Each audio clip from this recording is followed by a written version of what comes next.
राम राम. पहलगाव काश्मीरमध्ये नुकताच 22 तारखेला आतंकवादी लोकांनी हल्ला केला. त्यामध्ये निरपराध 28 लोकांचा जीव गेला. निरपराध लोक होते. त्यांच्यावरती हा भ्याड हल्ला आतंकवादी लोकांनी केला आणि त्यामध्ये निरपराध लोक मारले गेले. त्यात एक नुकतंच लग्न झालेलं जोडपं, त्यांची हळद पण उतरली नव्हती. लग्नाला एक आठवडा पण झाला नव्हता. त्या जोडप्यापैकी एका नवऱ्याचा वध झाला. निरपराध जोडपं होतं. त्यामध्ये नवऱ्याचा वध झाला आणि ती नवरी, तिच्यावरती आकाश कोसळलं आणि ती विलाप करू लागली. हृदय हलवून टाकणारा तिचा विलाप होता. सर्वांच्या काळजाला ते भिडलं. नुकतंच लग्न झालेलं, 8 दिवस पण झाले नाहीत आणि आपल्या साथीदाराचा मृत्यू व्हावा, नवरा निघून जावा. किती मोठं दुःख त्या नवरीवरती कोसळलं होतं. ती विलाप करू लागली. ज्याने कोणी टी व्हीवरती हे दृश्य पाहिलं, त्यांचं हृदय हादरून गेलं. अशाच प्रकारची एक घटना रामायणमध्ये येते. वाल्मिकी रामायण. इथं एक प्रसंग येतो की वाल्मिकी ऋषी तपसा नदीच्या काठी बसले होते. मग तेथे एक क्रोंच पक्ष्याचं जोडपं आलं, एका झाडावरती बसलं आणि ते क्रोंच पक्षी आपल्या आपल्या प्रेमामध्ये तल्लीन होते. हे दृश्य वाल्मिकी ऋषी पाहत होते. त्यावेळेस एक निषाद आला आणि त्या निरपराध जोडप्यावरती बाण सोडला आणि त्यात एका तिथल्या त्या जोडप्यापैकी नराचा मृत्यू झाला. ते नर क्रोंच खाली पडला. क्रोंच नारी रडायला चालू केली, विव्हळ झाली, शोक करू लागली, चिव चिव चिव चिव चिव असा आवाज करू लागली, शोकाने रडू लागली. हे दृश्य वाल्मिकी ऋषी पाहत होते. वाल्मिकी ऋषीच्या मनाला पण फार दुःख झालं. एक निरपराध जोडपं क्रोंच पक्षाचं त्या निषादाने एकाला मारून टाकलं. मग त्यांच्या हृदयातून, मुखातून, वाल्मिकी ऋषीच्या मुखातून एक श्लोक बाहेर पडला. हे सहज ते काय म्हणाले बघा. मा निषाद प्रतिष्ठां त्वमगमः, मा निषाद प्रतिष्ठां त्वमगमः, शाश्वतीः समः, यद क्रोच मिथुनादेकं वदिहा काममोहितम. अशा प्रकारचा एक स्फुरण त्यांच्या मनामध्ये झालं आणि एक श्लोक सहज त्यांच्या मुखातून बाहेर पडला. या श्लोकाचा अर्थ असा आहे, हे निषाद,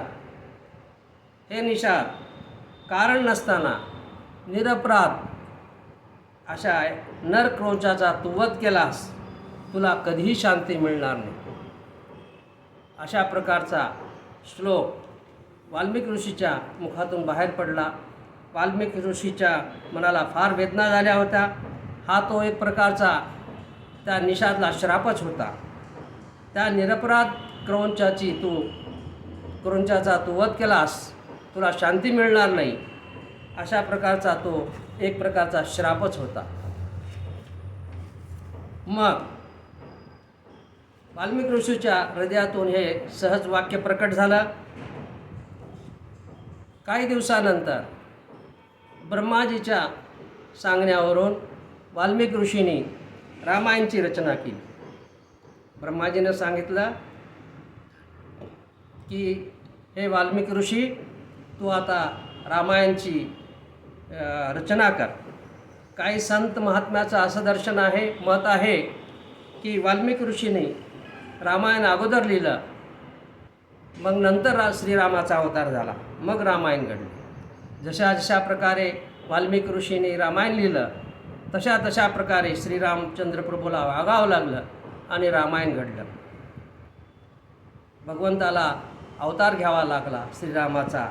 आणि श्रीरामाने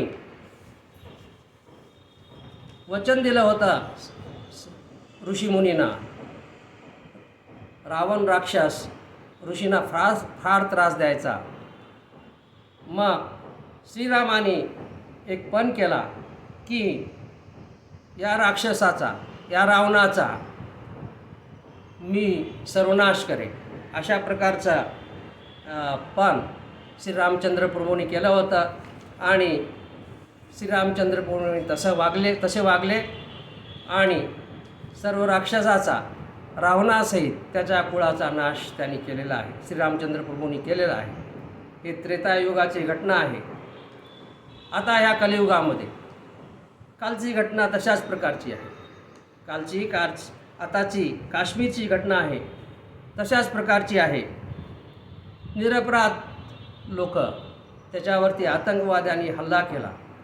एक नवविवाहित जोडपं, 8 दिवससुद्धा झाले नव्हते लग्नाला, त्याच्यापैकी एका नवऱ्या मुलाला या आतंकवादी लोकांनी मारून टाकलं. आणि त्या नवरीच्या मस्तकावरती आकाश कोसळलं. ती विव्हळ झाली, रडू लागली. तिचा जो आक्रोश आहे हा सर्वांनी पाहिला आणि सर्वाच्या हृदयात एक प्रकारचं एवढं दुःख झालं, संताप आला. ज्यानी ते दृश्य पाहिलं टी व्हीवरती, सर्वाच्या हृदयामध्ये आक्रोश आला म्हटलं तरी चालेल, एक क्रोध आला, संताप आला. मग त्या संतापातून जशा प्रकारे वाल्मिकी ऋषींनी एक श्लोक लिहिला आणि त्यातून त्यांनी रामायणाची निर्मिती केली, त्याच प्रकारे या कलियुगामध्ये कोणी संत महात्मा ऋषी अशा प्रकारचं रामायण लिहितील का? आणि भगवंत जशा प्रकारे श्रीरामाचा अवतार घेतले होते तशा प्रकारचे अवतार घेऊन या आतंकवादी राक्षसाचा वध करतील का? मला खात्री आहे आणि विश्वास आहे की कोणीतरी आधुनिक ऋषी हे रामायण लिहितील. ह्या घटनेवरून एक रामायण लिहिलं जाईल आणि भगवान अवतार घेतील, श्रीरामचंद्र प्रभू अवतार घेतील अशी मला नक्की खात्री आहे. ज्याप्रमाणे श्रीरामचंद्र प्रभूंनी प्रतिज्ञा केली होती आणि सर्व राक्षसाचा, रावणाचा कुळासहित नाश केला होता, त्याप्रमाणे आधुनिक भगवान अवतार घेतील आणि आधुनिक श्रीराम या सर्व आधुनिक राक्षसाचा संपूर्ण नाश करतील आणि जगामध्ये शांती प्रस्थापित होईल असा मला नक्की विश्वास वाटतो. श्रीराम. जय हिंद.